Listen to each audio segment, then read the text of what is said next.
આરએસએસની શતાબ્દી ઉજવણીના ભાગરૂપે વડોદરાના રાવપુરા વિસ્તારમાં 22 ફેબ્રુઆરી રવિવારે સાંજે 5 વાગે વિરાટ હિન્દુ સંમેલનનું આયોજન કરવામાં આવ્યું છે. કાર્યક્રમ રાવપુરા સ્થિત નારાયણ ગુરુ તાલીમ પ્રતાપ રોડ ખાતે યોજાશે અને તેનું આયોજન રાવપુરા હિન્દુ એકતા સમિતિ દ્વારા કરવામાં આવ્યું છે.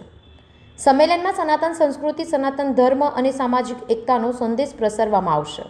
કાર્યક્રમ દરમિયાન વિનાયક દામોદર સાવરકર પર આધારિત નાટકનું મંચન તેમજ શારદા સંસ્કાર કેન્દ્રના વિદ્યાર્થીઓ દ્વારા સરસ્વતી વંદના રજૂ કરવામાં આવશે. વિભાગ બૌદ્ધિક પ્રમુખ ગોપાલભાઈ રૂણકર મુખ્ય વક્તા તરીકે માર્ગદર્શન આપશે, જ્યારે જગતગુરુ 1008 શ્રી વેંકટેશાચાર્ય મહારાજ મુખ્ય અતિથિ તરીકે ઉપસ્થિત રહેશે.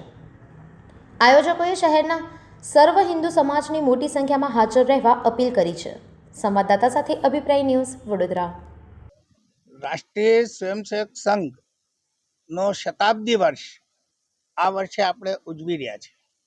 આખા ભારતમાં નગરમાં નહીં ને આખી વસ્તી સહ 1 લાખથી વધારે હિન્દુ સંમેલન કરવાનું સંઘનો હેતુ હતો. એક યોજના હતી. એ યોજના મુજબ સમાજ તરફથી દરેક વસ્તી સહ આપણા વડોદરા મહાનગરમાં 1 થી 22 ફરવરી વચ્ચે એવા હિન્દુ સંમેલન આયોજન કરવાનું યોજના હતી.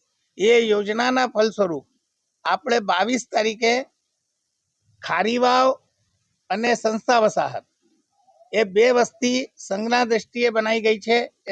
એ 2 વસ્તીઓનો સામૂહિક રૂપથી એક હિન્દુ સંમેલન આપણે અહીંયા આયોજિત કર્યો છે. એ હિન્દુ સંમેલન માટે સ્થાનીય જેટલા કાર્યકર્તા છે, ભિન્ન ભિન્ન સંસ્થાઓના જેટલા ગણેશ મંડળ છે અને બીજા અન્ય જે સંસ્થાઓ છે, એ લોકોએ મળીને એક રાવપુરા હિન્દુ એકતા સમિતિનું ગઠન કર્યું.